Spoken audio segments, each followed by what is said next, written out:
after the second half. But when you're forcing Chet Holmgren to take jumpers against Will Richard, when you're forcing these OKC drivers and slashers to settle for the jump shots, that's the kind of defense you want. That is exactly what completely derails their flow and takes the swagger out of their half-court offense. Great execution on defense for the Warriors. Third quarter, for sure. Third quarter Warriors were really alive today here in this building. What I loved is that the Warriors, they were not rattled. I love that they took care of the ball, but most importantly, they got stops and ran. Look at this. Day hitting a big shot there, comes into the game. They're making plays. GP2 was huge this game. He made every play getting to the paint and creating shots for his teammates. In that third quarter, the Warriors scored 44 points. That's the most points scored against OKC in a quarter this season.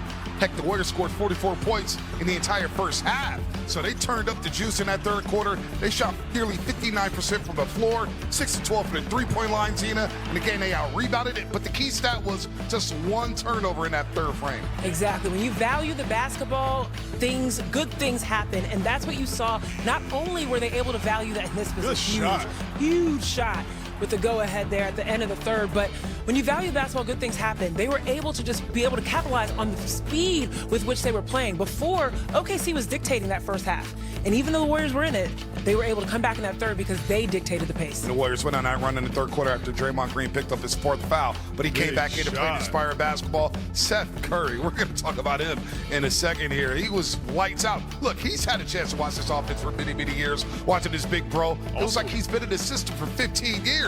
He played excellent basketball. You look at the Warriors, have the lead right here with Pat Spencer, who tied a career high with 17 points. Whether or not he should have finished a game is a debate maybe for another day, but Pat Spencer's coming a long way here. I got to point at Chet Holmgren. You know what? I'm going to go Nikola Jokic on you. Dirk Nowitzki on you. Hit the fall-away jumper. This is what you need in a game like against OKC. Fearlessness, swagger, ego. That's exactly what Pat Spencer played with, and he played with high IQ. He organized that team out there. And what you talked about, Festus, the paint touches, it was Pat Spencer galvanizing the team to get into the paint and kicking it out. So many opportunities came from Pat Spencer getting into the teeth of defense.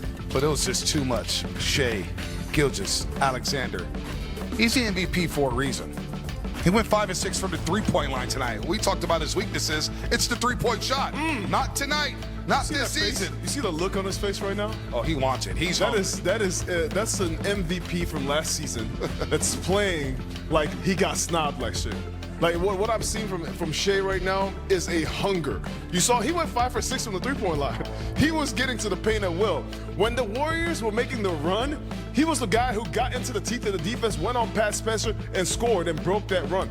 Shai is a one-man wrecking crew right now, all across the NBA. When he scores 30 points in a night, that's a bad night for him. Tonight was a perfect example in crunch time. 38 points tonight, Zena. 38 points, as Fezzi mentioned, 5 of 6 from the three-point line, just 4 assists and 3 rebounds. But he said, you know what? No Lou Dort, no Alex Caruso. Jalen Williams trying to work himself back into shape.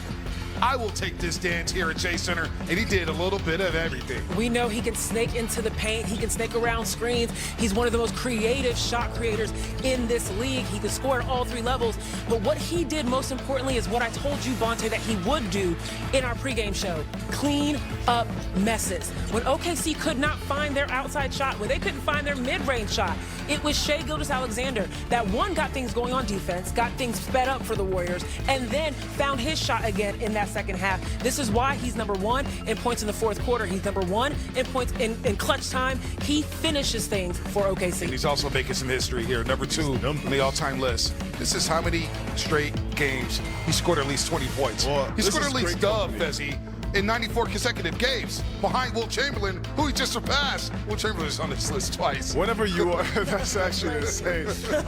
Whenever you are on the list with Wilt, with MJ, with Kevin Durant, Oscar Robertson, you are in elite company. This is a basketball gods, basketball greats.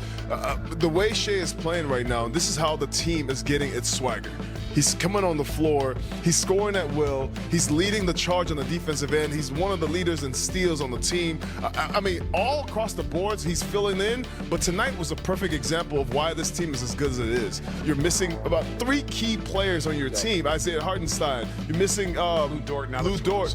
So you're missing your defensive players, and you're missing one of your key offensive guys in the big man. And he says, no problem. I got you. 38 points. You can take that for you. Take that with you. 5 or 6 from the 3-point line. Put it in your pocket. Zena, you do a podcast on the NBA, and there's a lot of NBA fans who say it's tough to watch SGA. We watched SGA inside the Chase Center tonight from that tunnel. I had enjoyed watching him. That's a great basketball player. Unbelievable basketball player, unbelievable leader. We were watching him just be able to point out the offense, right? Had the ball in his hands and was putting things in order, but he's so buttery. And it was so funny because he had yellow shoes on tonight, and I was like, there's something about that. But he is so smooth just going into the paint. He gets to where he wants to get to. That's just what's so special about him, is that you have to find a way to stop him, but he has a counter move to your counter move to your counter move. And it doesn't do too much. He doesn't exert too much energy. He gets to his spots with ease, and then he gets up, and it's that face, right? It's the gestures, and his team is on the bench rallying him up, revving him up, and it's just fun to watch. And I love that they're a pack like that together. Smooth like butter. SGA, no doubt about it. Tom, whose hands do you want the ball in? SGA, no doubt. The ball in his hands. He's getting to the rim. He's shooting threes. And when Shai is shooting threes, when he starts to get that comfortable, then Oklahoma City is really tough Shooting to beat. 48, just under 48% last month. That was his Achilles heel last year. Right. That's why I said he got better this season at getting to the spots that he wants to get 5 to. or 6 tonight. If he becomes a 3-level scorer, the MVP is basically his. I don't care what Nikola Jokic is doing out in Denver. It's going to be a hell of a race for the MVP award, as well as the NBA championship in the Western Conference. However, Jimmy Butler looked a little tight in that second quarter, moving around very gingerly. Remember, he was questionable tonight with a glute contusion. Well, he did not play in the second half for the Golden State Warriors. We thought, they could be in some serious trouble here. Jimmy just 2 of 7 from the floor.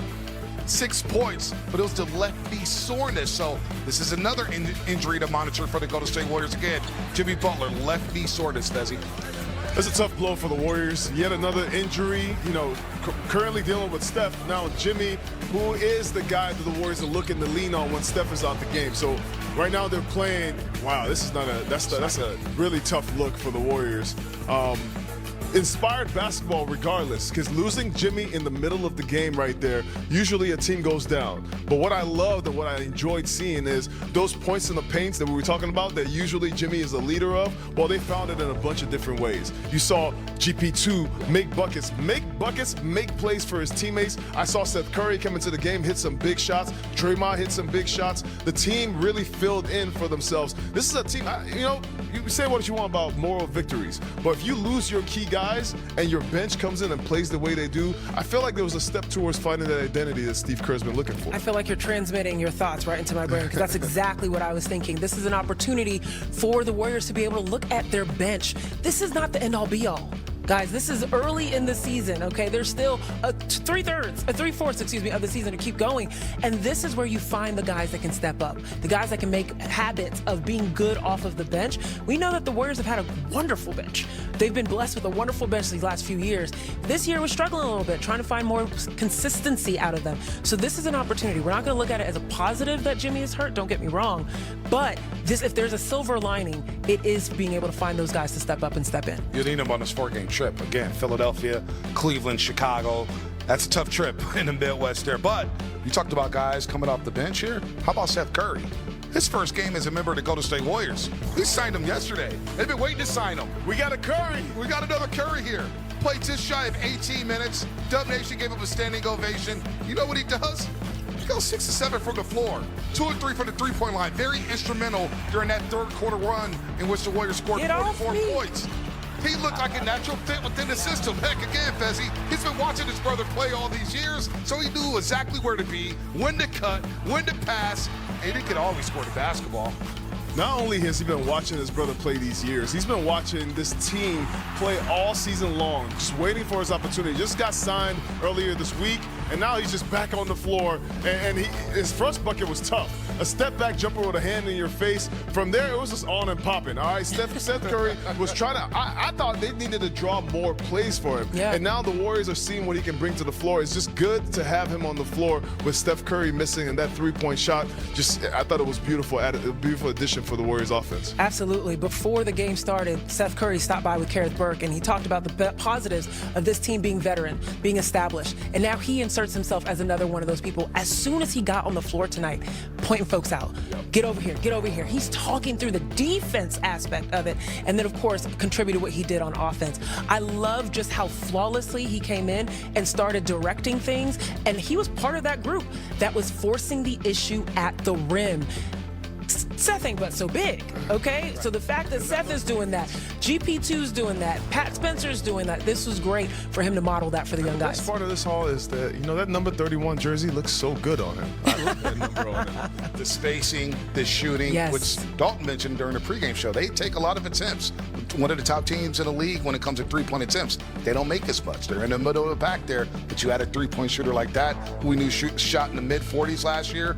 Seth Curry's going to help this basketball team, and now Steve Kerr's got to figure out who's going to get minutes on this roster. Well, a lot of people put their best foot forward in that third quarter for the Warriors tonight. Pat Spencer, Seth Curry, but they do fall short. They finished 2-3 on this 5-game homestand. They're now 11-11 on the season, so they got to